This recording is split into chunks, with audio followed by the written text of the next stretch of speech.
Well, you got to blame it on somebody. Everybody else blames the Trumpster for everything, you know? So earlier you said this is not a money thing. There's no money in it. It's a last bastion of amateur racing.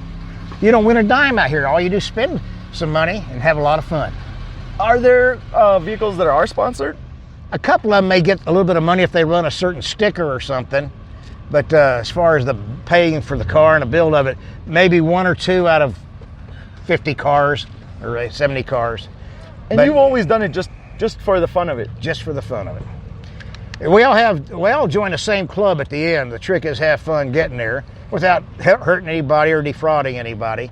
So you got to have some fun. Talking about getting hurt, have you ever been hurt? Yes, but not out here, knock on wood. So the vehicles, you can't just roll up here and say you want to drag race your car. No. The vehicles have to go through a lot of safety inspections. You personally have to go through inspections, your equipment, what you're wearing. Absolutely. You just don't show up out here. And if they want to run for time only because you don't have a class you're running in, then they'll let you run TO or time only, but you got to pass safety check, which is extremely rigid. I noticed that. I talked to another crew. They said almost 2 hours went through inspection. Did you want to have a seat? No, I just got to get out of the sun because I'm going to be out here all day long. Yeah. So when was the first time you came to the Salts? Speed Week, which is August of 1999. I came back out here with a car. I came out here in 97 and walked around taking notes in the pits, drinking a couple of cool ones because I like door cars, so I looked at them. And then I showed up in 98 Speed Week. And in the interim, we were building my first car. Showed up in Speed Week of 99 and ran. And then that winter, Mike Cook, a big wheel out here at Bonneville, called me up and says, "Hey, we really like your car. Can we put it on the cover of the program and on the official poster and T-shirt?" Wow. And I said, "Yeah, it's a bullfrog's ass, watertight." Absolutely it is. Go for it. Nice. And so anyway, and then I ran there, and then in October of 01 is when we got in the 2 club. Which is the 200 club. 200 mile an hour club, like I told you, in October of 01. And then we ran that car, and we ran 6 records total in a row, wow, which is tough. But this, like I said, this is the greatest place on earth, but it can be very, very humbling. And so then But you kind of have to be. I mean, to race, you have to kind of be tough and arrogant to say, I'm going to go that fast. But you just have to fit in a machine, and the machine does what it does. So you can't be overly arrogant. Wait, no, you're not. If you're arrogant out here, you're going to get in trouble.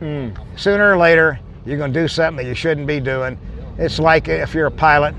Sure. You know, you got to have some self-confidence. Sure. Some ability to control your emotions and do the chore, do the job. Yeah. But so anyway, it's just, hey, this hat, it doesn't mean to anybody in the world except a few of my buddies and me. Yeah, and that's what matters, really. Down at happy hour at the beer joint, it's still the same price for everybody else. Yeah, Waffle House, $1.75 for a cup of coffee, plus tax, plus tip. But it's something that most men who have them wear them a lot. A few people have been given rides out here that I'm not going to say they don't deserve them. And some of these girls have never laid on assault or busted their knuckles, but hey, they had a daddy, a boyfriend, a husband, uncle, whatever, and they let them drive. And some of these girls are great drivers. Yeah. You know. But, yeah, I noticed there was a motorcycle, a lady on a motorcycle. It was ripping down the Salts. It was just amazing. Oh, well, there's drag strip lady drivers, and they're very good too. Women in general tend to have better mind-motor coordination. They're more multitasking ability, and so they make great drivers. Because you have to have there's a lot of things happening when you're sitting in the cockpit of these. It looks like a rocket to me, but they're actually cars. What kind of things are happening? You gotta maintain the speed is one thing, the acceleration, the steering wheel, but then there's a lot of other stuff. The gearing, you gotta understand the gearing, the shifting. But you should understand all of that before you strap into the car while the car is being built, and come out here and maybe learn a little bit. Go back and change the rear end gear ratio, or your transmission ratios, or your tune, or whatever. But once you're in there, and I've got a lot of gauges. I'm a former pilot, so I have a lot of gauges. But I like use them for only for diagnostic tools when I'm in the Sure. pits. Yeah. But when I'm running down the salt, I'm looking at the salt, my track to shift, the gears, and if I don't see a red light, I'm going. Unless you have a mechanical failure, which I've blown up a motor, I hear a transmission, some other stuff. And then the You great. ever pushed a pin through the rod? I mean, a rod through the. Oh, I've totally grenaded. Oh, I've kicked rods out of a motor out here on both sides, and the hole's as big as a cantaloupe. But anyway, it's good talking to you. I need to get back. Yes, do a little absolutely, bit of sir. It tweaking. was a pleasure. Thank you very much. Thank you. My name is Mike, and we greatly appreciate your time. Wow, that was interesting, huh? 73 years old, man. This guy looks like he could be 40 freaking years old. What is it with these people? 70-plus-year-old men just ripping down the fucking salt. Look great. They look absolutely fantastic. What a pleasure. This has been fantastic.